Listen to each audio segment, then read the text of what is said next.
नमस्कार दोस्तों, हिंदी साहित्य वाला के ऑनलाइन प्लेटफॉर्म पे आप लोगों का स्वागत है। आज हम लोग चर्चा करने वाले थे ऋग्वैदिक धर्म के ऊपर, लेकिन अब हम लोग धर्म को लास्ट में पढ़ेंगे।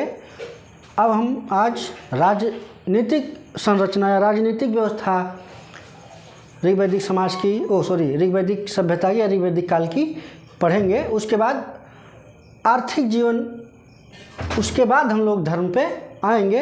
तो आज हम लोगों का टॉपिक है ऋग्वैदिक कालीन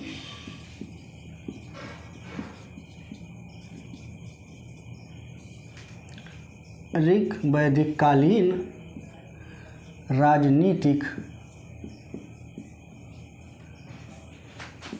व्यवस्था। तो जैसा कि ये लग रहा है राजनीतिक व्यवस्था, तो जहन में ये सवाल ज़रूर उठता होगा या उठा होगा ये सुनकर कि राजनीति का मतलब शासन का स्वरूप से, यहाँ कि उस टाइम में शासन का स्वरूप क्या था। राजतंत्रात्मक शासन पद्धति थी या प्रजातंत्रात्मक शासन पद्धति थी या तानाशाही व्यवस्था भी एक शासन की एक पद्धति है, वो थी। तो कहीं ना कहीं ये स्वरूप हमारे सामने आता कि क्या इनमें से कोई व्यवस्था तो वहाँ नहीं थी। इस प्रकार की व्यवस्था से या शासन से वहाँ के लोग शासित तो नहीं होते थे, लेकिन ऐसी कोई व्यवस्था का विकास इस काल में हम नहीं देखते हैं, क्योंकि इस काल का राज्य या समाज अभी उतना डेवलप नहीं था कि वो एक बहुत बड़े विशाल साम्राज्य का आकार ले तो एक अच्छी शासन व्यवस्था डेवलप हो।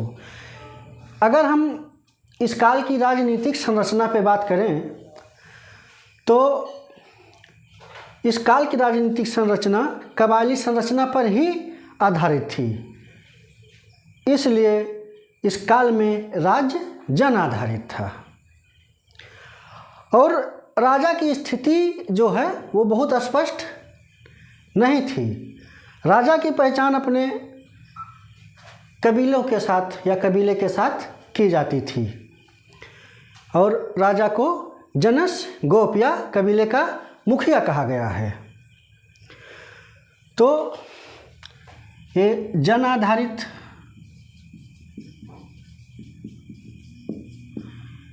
कबीला इनका जन आधारित था और राजा को जनस्य गोप, जिसको कबीले का मुखिया कहा जाता था, जो इनका एक कबीला होता था उसी का जो प्रमुख या ऐसा आप सरदार कह सकते हो, वही जो है उनके राज्य का या कबीले का राजा होता था।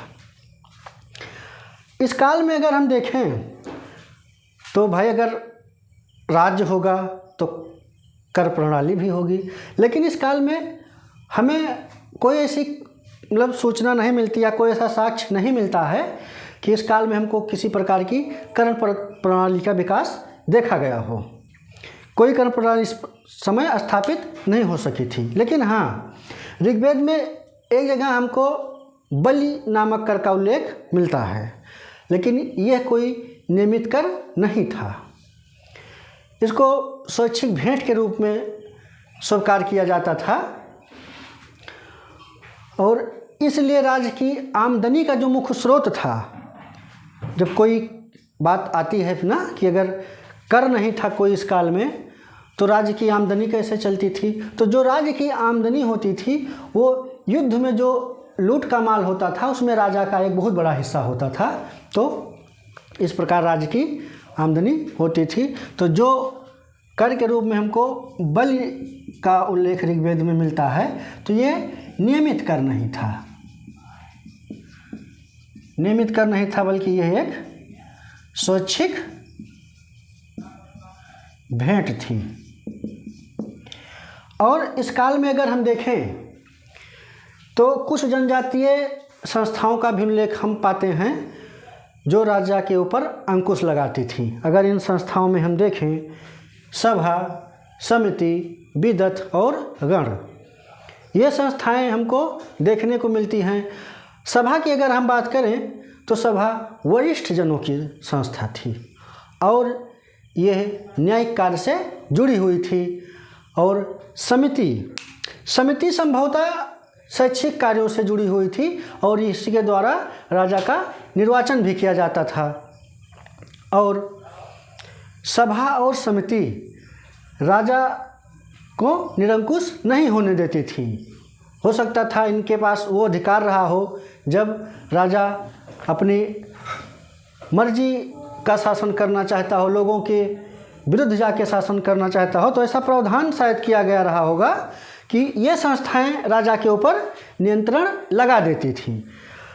लुडविग महोदय एक विद्वान हैं, उन्होंने सभा को अपर हाउस और समिति को लोअर हाउस कहते हैं। जैसे वर्तमान समय में अपने यहाँ लोकसभा और Rajya Sabha upper house and Lok Sabha lower house. तो इस काल में हमको सभा, समिति, विदत और गण, ये संस्थाएं जो है देखने को मिलती हैं। और लुडविग महोदय जो हैं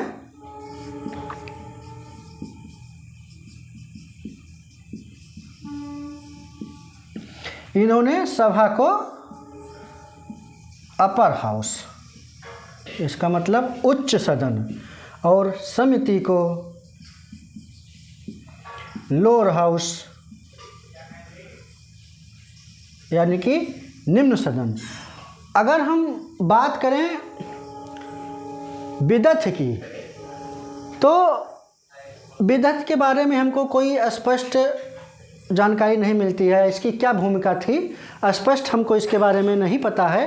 हाँ, ये अनुमान लगाया जाता है कि संभवतः इसके द्वारा जो है सैनिक और सांस्कृतिक कार्य किए जाते थे और इसी में विदत में ही जो लूट का माल है उसका भी विवरण हमको मिलता है।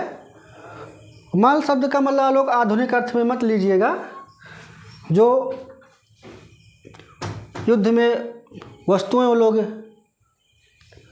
लूटते थे वो था।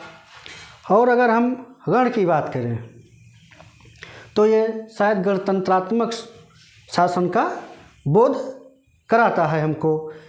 ऋग्वेद में अगर देखें तो सभा का उल्लेख 8 बार, समिति का उल्लेख 9 बार, विदत का उल्लेख 122 बार और गण का उल्लेख 46 बार हुआ है।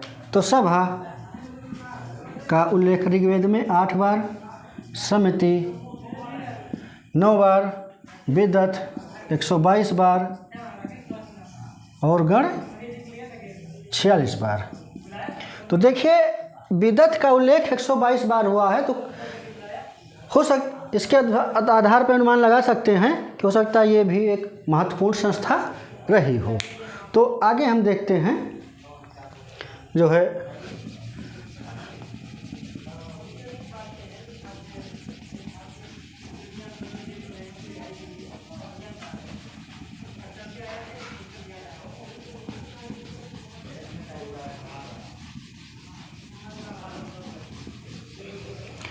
अगर हम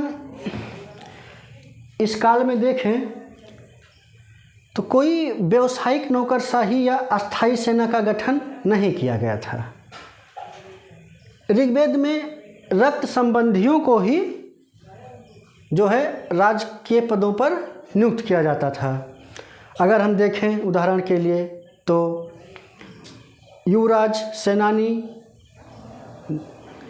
ग्रामीणी, विस्पति, वाजपति और पूरब का उल्लेख हमको मिलता है। तो राजकीय पदों पर रक्त संबंधी की ही नियुक्ति। इसमें अगर देखें तो युवराज, सेनानी, ग्रामीणी, विस्पति,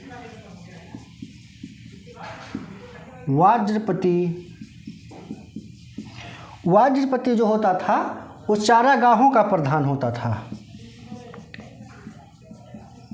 चारागाहों का प्रधान। उसके बाद पूरब, जिसको दुर्ग का रक्षक जो होता था, आदि का उल्लेख हमको मिलता है। इस काल में सेना में अपने ही कबीलों के लोगों की भर्ती की जाती थी। तो और जो कबीले के लोगों को, अपने कबीले के लोगों को भर्ती की जाती थी, जो उनकी सेना बनती थी, उसको मिलिशिया कहा गया। क्या कहा गया? मिलिशिया।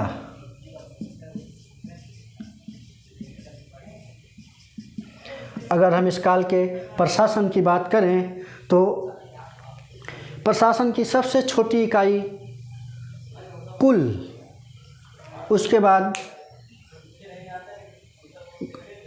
उसके ऊपर कुल, फिर ग्राम, ग्राम के ऊपर विश, विश के ऊपर जन। तो कुल, ग्राम, विश और जन, ये प्रशासन की इकाइयां हैं अवरोही क्रम में, मतलब नीचे से ऊपर। जन का उल्लेख ऋग्वेद में कई बार हुआ है, लेकिन जनपद शब्द का उल्लेख नहीं मिलता है। तो प्रशासन की इकाइयों को देखें तो